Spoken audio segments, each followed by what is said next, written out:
घोळका येतोय ही बातमी चाच्याला कळायला वेळ लागला नाही. त्यांनी काढलीच 4 बोटं रुंदीची लांबलचक तलवार. निसरण्यावर घासली. पोराला म्हणाला, "साल्या, घाबरायचं नाही. मुंडकं धाडावेगळं झालं तरी चालन, पण सामना द्यायचा." "पण आबाजी, अहो भुयाच्या आळीशी तुमचं काय वैर आहे?" "वैर कोणाशीच नाही आहे. तो संप्या नडतोय मला, मी त्याचा मुडदाच पाडणार. त्याने दारू पाजून माणसं फितवलेली दिसतात." तेवढ्यात हेमा आलीच धावत. तसल्या अंधारातही तिला घाम फुटला होता. "चाचाजी, चाचाजी, आज काहीतरी वाईट घडणार. माणसं चाल करून येत आहेत." "अगं तू कशाला आली पोरी? जा तू घरी जा. आम्ही मरू आमच्या मरणानं, त्यात तुझा बळी कशा पाय." "नाही नाही, मी हे होऊ देणार नाही चाचाजी."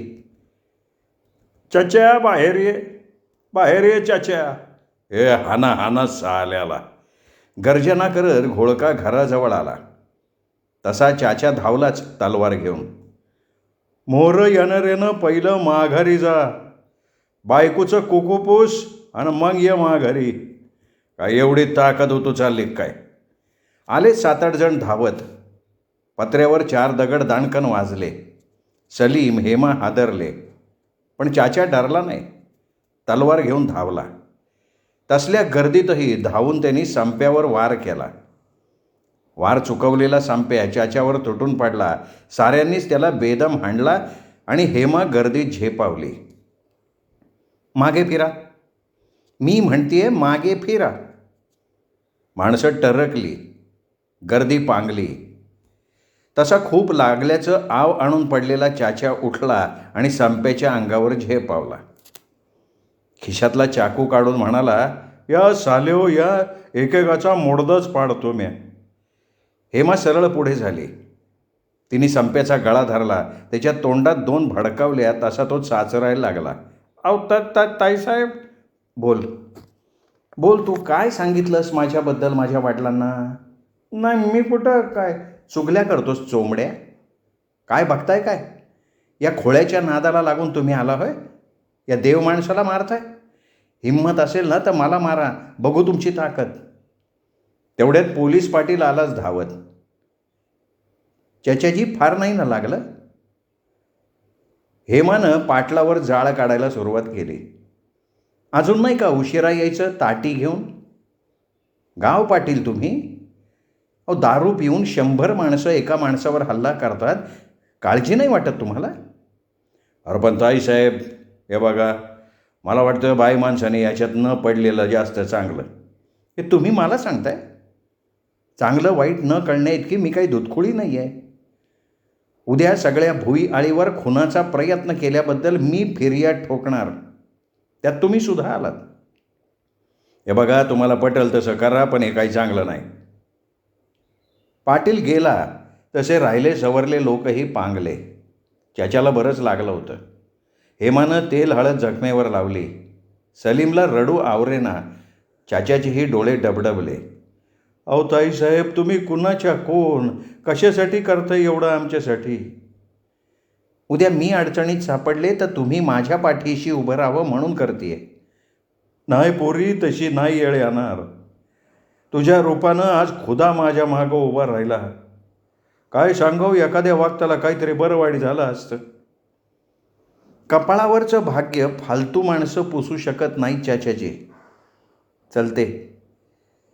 "सलीम, सांभाळ." "चाचाजी, तुमच्या भांडणात एखाद्या अभ्यासू पोराचा बळी जायला नको, एवढं लक्षात ठेवा." ती विजेगत अंधारात गडप झाली. तिने दूरवरून बघितलं. दरवाज्यातच पप्पा हातात काठी घेऊन उभे होते. तिला काय करावं समजेना. मगाचे पोलादी पाय आता लटपटायला लागले. पप्पा दरवाज्यातून आत गेले. चौपाळ्यावर बसले. नजर समोरच्या प्रकाशात दारातून बाहेर. ती अंधारातनं लपत लपत मागच्या दारी आली. हळूच दार ढकलून बघितलं.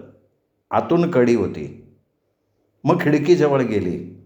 दबक्या आवाजात आईला हाक मारली, पण दार उघडलं गेलं नाही. अर्धा तास तसल्या अंधारात ती तिथेच रेंगाळली. ऊर धपापत होता. श्वास कोंडला होता. पोरगी येत नाही असं बघून नानासाहेब ओरडले, ए अगं बॅटरी आण, मी बघून येतो तिला. तिला घेऊन लवकर या, तिकडंच नका बसू. ही पोरगी म्हणजे डोक्याला व्याप झाला माझ्या. पिताजी बाहेर पडलेले बघून हेमा पुढच्या दारानं आत घुसली. घरात आई डोळे वासून बघत राहिली. अगं कुठं होती तू? मी गेले होते भांडणं मिटवायला, आणि ते गेले की तुला शोधायला. जाऊ दे, जेवायला वाढा ती. आईने सगळं तिच्यापुढे ठेवत म्हटलं, तो सिंगाड्या आला होता बोंबलत. का? तू म्हणे त्याच्या तोंडात मारले. मग माझ्यावर हात उगारायला बघत होता, दिल्या 2 ठेवून. चांगलं केलं त्याला त्याची पायरी दावली. पटकन जेवून ती हातरुणावर आडवी झाली. म्हणाली, मी आले हे पप्पांना सांगू नको. नाही सांगत, झोप. तू म्हणजे माझ्या जीवाला फास झालाय निसता. काय त्या मुसलमानाच्या घराला सोनं चिकटलंय तुला माहिती. पांघरुणातही हेमा हसत होती. तिच्या धडपडीवर तिची तीच खुश होती. तेवढ्यात नानासाहेब आलेच. काठी चौपाळ्यावर आडवी ठेवत तिथेच बसले. आईसाहेबांनी विचारलं, सापडली का पोरगी? ती मी फासाला गेल्यावर सापडल. पाणी घ्या जरा. अहो, तुमच्या भीतीनं एखाद्या वेळेला यायचीच नाही.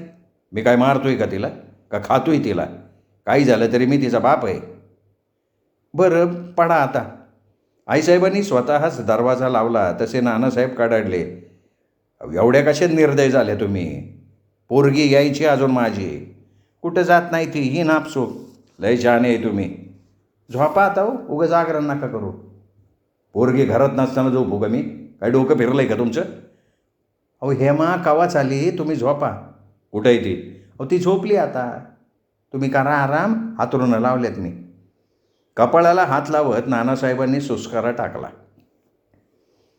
तासाला न बसलेला सलीम सातारच्या पेठेतनं एकटाच फिरत होता. का कोण जाणे, पण त्याचं मन आज थाऱ्यावर नव्हतं. उगीचच बापाची काळजी वाटत होती.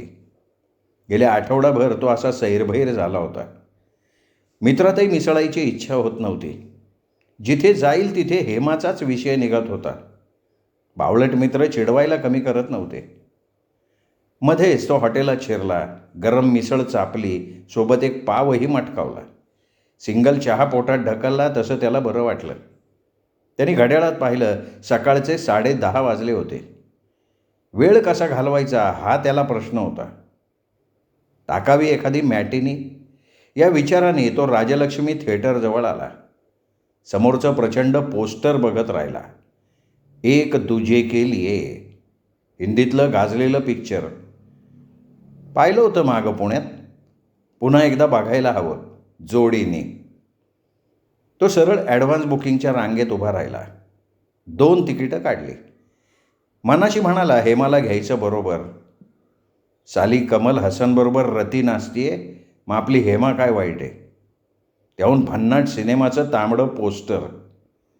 तो तडक कॉलेजकडे वळला. नाहीतरी मध्ये 4 तास वेळ होता. 3चा शो गाठूनच घराकडे वळायचा त्याचा बेत पक्का होता. तो कॉलेजवर आला. व्हरांड्यातून फिरत फिरत ग्रंथालयात गेला. पेपर वाचत बसला. पाठीमागून कोणीतरी थाप टाकली. त्यांनी दचकून वळून बघितलं. 2nd इयरचा कांबळे होता. काय रे, झाले का तास? नाही, तुम्ही केव्हा आला? आत्ताच. तासाला नाही बसला? काय एमएच्या तासाला बसायला मला काय या फॉयचा पोरगा समजला काय? अरे आपला आपण अभ्यास करायचा. तुम्हाला जमतो, आम्हाला नाही जमत. बुद्धीच्या आवाक्यावर अवलंबून असतंय सगळं. काय तास ऑफ आहे का? हां ना. आपल्या गावातल्या कोणीच इकॉनॉमिक्स नाही घेतलं. फालतू विषय, जगजग झाली. ते काम करशील का? काय? ताईसाहेबांना म्हणावं मी बोलवलं आहे तिकडं कॅन्टीनला. ठीक आहे, मग आम्हाला पण चहा पाजा आज. चहा नाही पाजणार, पण नावेतनं फुकट नेईन आज. चालतंय की. पेपर वरवर चाळून तो कॅन्टीनकडे वळला. दोस्त भेटलेच. साल्या लेका चहा पाच की. आज काय नाही, उद्या.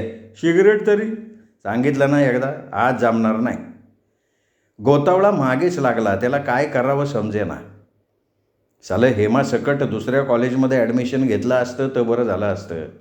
नसती तकतक मागं लुबरेगत लागले नाही का मागं हटत नाहीत. भलता इंटरेस्ट यांना. ए यार माझी आई, जावा की आता, कशाला सातावताय राव. काय स्वतःला काय कमल हसन समजतो काय? ते राजकन्या आले ना आता, का 10चा तुकडा मोडशील इथंच हॉटेलमध्ये? मोडीन, पण तुमचं काय म्हणणं आहे? नाही, तो माझ्या घर आम्हाला विसरू नको. आली बघ तुझी काश्मीरची कल्ली. हेमा येता सगळे भित्र्यागत पळाले. ती लांबूनच हसली, हात नाचवत हॅलो म्हणाली. सलीमलाही बरं वाटलं. तिने डोळ्यांच्या कडा फडफडवत विचारलं, अरे तू केव्हा आलास? आत्ताच. तास नाही? आहेत की, 11:30ला सुरू होतात. चल बागेत बसू. नको नको, मस्त चहा मारू चल. जशी महाराजांची आज्ञा. हसू दाबत त्यांनी चहा मागवला. हळूच म्हणाला, शेवटचा पिरियड कितीला संपणार आहे? 2:30ला. खा. एक काम करशील का माझं? बोल की. आधी वचन दे. दिलं रे बाबा, बोल. 3च्या शोची 2 तिकीटं आणलीत. जायचं? नाही रे बाबा, खेळ संपायला 6 वाजतील. तिथून पुढं गाडी पोचायला 8 वाजतील. अगं वाजू देत ना, मी आहे ना. पप्पा रागवतील रे. सांगू काहीतरी? कंडक्टरनी घेतलंच नाही 4च्या गाडीत. बायकांना तर पुरुषांपेक्षा थापा लवकर सुचतात. जाऊयात ना? त्याने व्याकुळ होऊन विचारलं. तशी ती मान हलवत म्हणाली, जायचं, पण एका अटीवर. कसली अट आता? पहिले 3ही तास तू केले पाहिजेस. भलताच चुकारपणा करायला लागलाय तू. चुकलं राणीसाहेब. बाद झाला विनोद. ती बघ गावाकडची माकडं कशी बघतायत टक लावून. बघू दे ग, उद्याचे हक्काचे वराडी आहेत ते माझे. चित्रपट पाहताना त्याचा हात तिच्या खांद्यावर केव्हा पडला तिला समजलंच नाही. तिला का कोण जाणे, पण बरं वाटायला लागलं. तो सुखावला. त्याच्या खांद्यावर मान टाकून तिने चित्रपट बघितला. मध्येच इंटरव्हल झाला तसा तो म्हणाला, बैस, मी मस्त आईस्क्रीम आणतो. पैसे घे की. आहेत बाईसाहेब आमच्याजवळ. आईला प्रेम करायचं आणि ते सुद्धा प्रेयसीच्या पैशानं. हे म्हणजे सासरेच्या जीवावर कोट घालण्याचा प्रकार झाला. पडत्या पावसात गुलाब हसावा तसं तेवढ्या गर्दीतही ती हसली. बाल्कनी टवकारून बघायला लागली. तो आईस्क्रीम घेऊन वळणार, तोच तिच्या मळ्यात खापणारा आंदागडी समोरच भेटला. काय सलीम सुलतान, गडबड दिसती. काय नाही, तू कधी आलाय? बराच वेळ झाला. ताईसाहेबांनी बघितलं तुझ्याबरोबर. काय बी म्हणा सलीम, तू म्हणजे अक्षी कोबीच्या गड्ड्यालाच हात घातला. चलतो, 5ची गाडी घावाय पाहिजे मला. सलीमला बोलायला वाव न देता तो सटकला. नानासाहेबांनी हेमाच्या मागे लावलेला हा नजरबाण आपलं काम करून मोकळा होणार हे त्यांनी ओळखलं. तो जाग्यावरच लागीर झाल्यागत खेळून राहिला. दर्शनी दरवाज्यावरची घंटा तडतडली तसा तो आत धावला. कसं तरी आईस्क्रीम मटकावत तो पडद्यावर सरकणारी फक्त चित्र पाहत होता. त्याला भलतं चित्र दिसायला लागलं. त्या मद्रासी बापाच्या जागेवर त्याला दिसला चचेजी. पोरीला कोणणाऱ्या बापाच्या जागेवर दिसले नानासाहेब. हेमाचा आकांत त्याला आठवला. काय करावं समजेना. तशा ही स्थितीत तिच्या गालावरनं हात फिरवत तो पुढच्या संकटांचा विचार करत राहिला. चित्रपट सुटला. दिवस मावळला होता. तो निराशपणे म्हणाला, काय वाढून ठेवलं आहे आपल्या भविष्यात देव जाणे. का रे, काय झालं? पडद्यावरचं प्रेम असं भरकटतंय. माणसाचा जीव घ्यायला बघतोय. आपलं कसं होणार? काही होत नाही रे. खरं तर ना, यात डरपोकांनी उतरूच नाही. का? तुझं तू काय समजायचं ते समज. एक बोलू? बोल की, ऐकतोय मी. तू माझ्याबरोबर पिक्चरला आली होतीस हे नानासाहेबांना समजलं तर?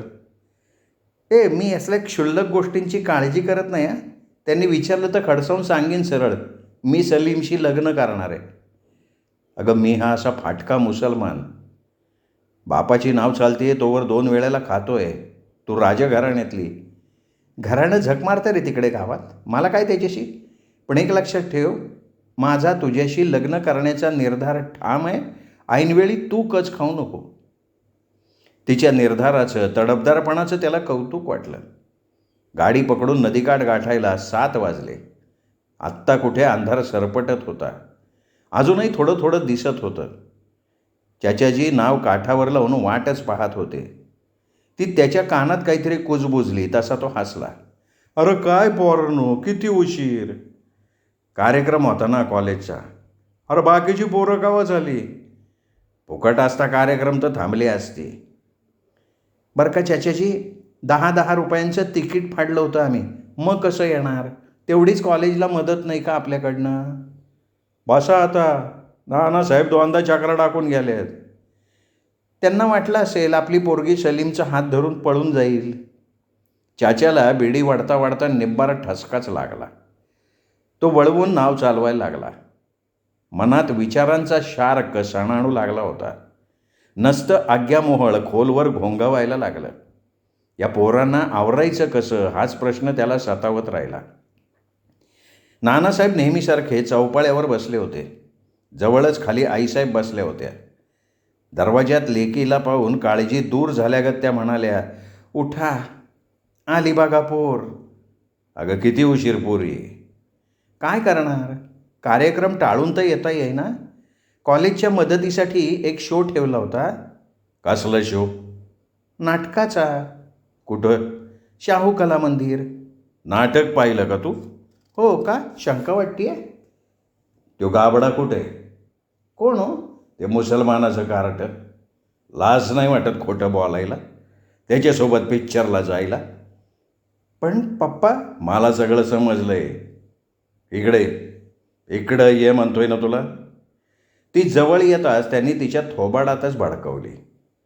हातातल्या काठीचा जोराचा तडाखा पाठीवर मारत गरजले, आरामखोर, काळोखी फास्टी घराण्याला. बोल, का गेली त्या कमजा तावलादी बरोबर पिक्चरला? माझं प्रेम आहे त्याच्यावर. दात पाडून टाकेल कार्टे. बघताय काय तुम्ही? कोंडून घालायला भाकरीचा एक तुकडा बी द्यायचा नाही गेला. आईसाहेबांना काय करावं कळेना. त्या तिथेच पोरीची समजूत घालत राहिल्या. तसे नानासाहेब आणखीन उखडले. पोरीच्या दंडाला धरून ओढत एका खोलीत घेऊन गेले. मर, प्रेम करते. मी इथं तुला उजवायचा विचार करतोय आणि तू त्या मुसलमानाच्या गाळ्यात पडायला बघती का? कसं आशानं लग्न होणार तुझं? माझ्या लग्नाची तुम्ही नका फिकीर करू. म्हणजे काय, बाप आहे मी तुझा? जन्म दिला तेवढं बास झालं. माझं हित कळतं मला. तो आबाड फोडीला उलटं बोलली तर इथून पुढं कॉलेज बंद. जीव घ्यायला टपली कार्टी. मला जीव नकोच आहे तुमचा. मग काय पाहिजे तुला? मी सलीमबरोबर लग्न करणार आहे, तसं त्याला वचन दिलं आहे. भुईत दोघांना बी काढून वर इमारत उभी करेल मी. समजलं का? शहाणं व्हायचं. लग्नाच्या गोष्टी करते. त्यांनी दार धाडकन लावून टाकलं, कुलूप लावलं, किल्ली खिशात टाकत गरजले, गणप्या, ए गणप्या. आलाच सालगडी धावत, नेहमीसारखा घाबरलेला. जा त्या सिकंदरच्या कार्ट्याला म्हणावं मी बोलवलंय. दोघा बी बापल्या का आणू का? कशाला? इथं काय बिर्याणीचं जेवण आहे का? त्या पोराला पुढं घालून घेऊन ये. नानासाहेबांचा निरोप ऐकून सलीम हादरलाच. बसल्या जागेवर खोबरेल तेलागत आळला. चाच्याजींना थोडा संशय आला, पण ते सावरत म्हणाले, अरे जा ना बाबा, नानासाहेबांनी बोलिवलंय, नक्की काहीतरी काम असन. अहो पण आब्बा, अरे घाबरतो काय? जा. समुद्रात उडी टाकायची ना तर पावायची तयारी ठेवली पाहिजे, नाहीतर डबक्यात खेळावं माणसानं. सलीम समजायचं ते समजला. कपडे चढवले, निघाला. पण चाच्याजी चांगला धास्तावला होता. नानासाहेबांनी उभे आडवे 4 प्रश्न विचारले. सलीम गडबडताच त्याच्या कानाखाली सणसणीत वाजवत म्हणाले, हे बघ माणसाने पात्रता ओळखून वागाव. पण काय चुकलं काय माझं? गावभर बेआबरू केली माझी तू. माझ्या पोरीला घेऊन फिरण्यापर्यंत तुझी हिंमत गेली. लेका, आमच्या आशीर्वादावर जगणारा 1.5 दमडीचा पोरगा तू. खबरदार हा नानासाहेब, माझी लायकी मला समजती, तुम्ही ती दाखवायची गरज नाही. मला उलटा बोलतोय. कोण आहे रे तिकडं? याची जरा कणिक मऊ करा. माजलाय गावानं फेकलेल्या चावल्या पावल्या खाऊन. नानासाहेबांचे घडी दिल्या अन्नावर जगणारे तुटून पडले सलीमवर. गुर्रासारखे मारत राहिले. आतून हेमा ओरडली, पप्पा सलीमला आणखीन माराल तर फास लावून मरीन मी. नानासाहेब दचकले. सलीमला गळ्याला धरून उचलत म्हणले, पुन्हा डोळा वाकडा केला, डोळा काढून हातावर ठेवील. सलीमने एकदा रोखून बघितलं. मनगटाने दातातून गळणारं रक्त पुसत म्हणाला, नानासाहेब, गोडीनं सांगितलं असतं ना तर मी ऐकलंही असतं, पण आता मी नाही गप वाचणार. काय करशील रे तू? लग्न करील तर हेमाशीच करील, नाही तर गावच्या वेशीवर स्वतःला जाळून गेली मी. प्रेम करणाऱ्याला खोदा पण अडवू शकत नाही. एवढा मार खाऊनही तो मस्तीत बाहेर पडला. नानासाहेब अंगाचा चिखल झाल्यासारखे मटकन चौपाळ्यावर बसले. सलीम कधी नव्हे तो रागानं बेभान झाला होता. चाचाजी समोर बसला, मुठी आवळायला लागला. अरे पर पोरा, काय झालं? काय होते? नानासाहेब स्वतःला सरकार समजतात, डोळे काढायची भीती घालतात मला. अरे पण काय चुकलं काय तुझं? गेलो त्यांच्या पोरीला घेऊन सिनेमाला. म्हणजे तू ताईसाहेबांना घेऊन सिनेमाला गेलता? वय गेलतो. प्रेम आहे माझं त्यांच्यावर, लग्न करणार आहे मी त्यांच्याशी. तू काय दारू बिरू पिऊन आलाय काय?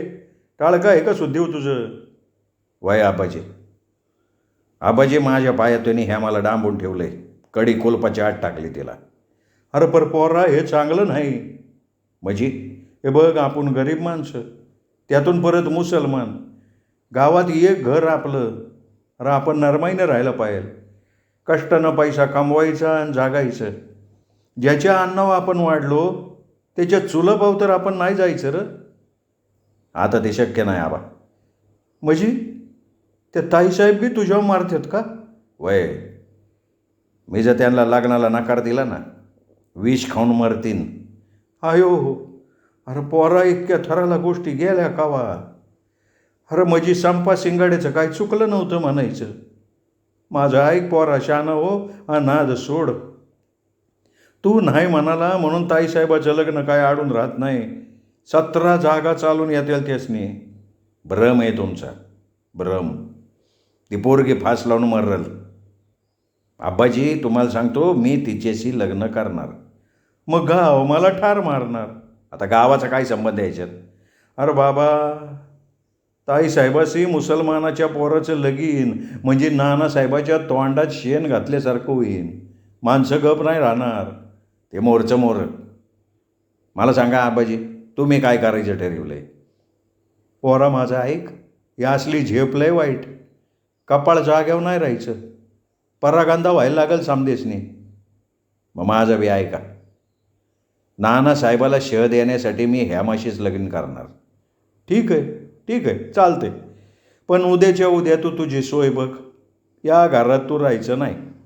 पण आब्बाजी, मी आला. तू झोप आता. गावात तोंड दाखवायला जागा ठेवली नाही मला तू. अरे जेवढी मी कमवली तेवढी तू घालून टाकली. खोबरं केलं आबरूचं पार. सलीम काही बोलला नाही. तो अंथरुणावर पडून राहिला.